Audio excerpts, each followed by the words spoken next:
Let's start with that, yes, to get on to more solid ground. I don't understand why we need to study history.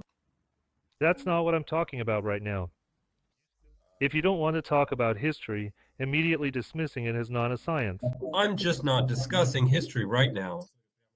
I just want to say that talking about history is as pointless as discussing, say, Morgenstern songs or any other random topic. From your point of view, since you haven't read anything, as I suppose, except textbooks and fiction. Depends on what kind of history you mean. History as a science break time equals 0.5 s / really. What have you read besides textbooks and any other fiction at all? There's the history of religion. Let's start with the simplest, the very simplest thing. What book have you read on the history of religion, science, technology, or humanity? It doesn't matter, as long as it's not a work of fiction or a school or university textbook. Then we can move on.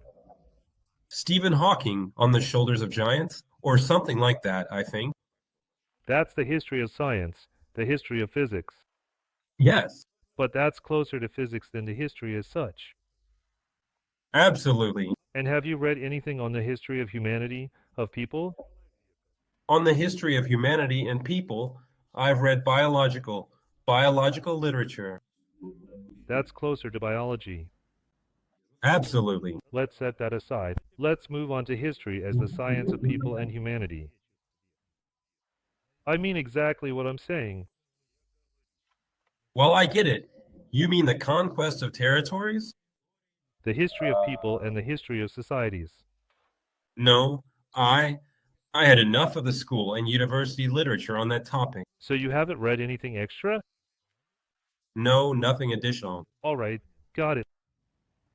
That's why you have that view of history. I see. No, I can argue why history isn't a science, and How can you argue if you haven't read a single book about history as a science, about people and humanity? what is science? There are different understandings of science. There are exact sciences, natural sciences, and the humanities. There's only one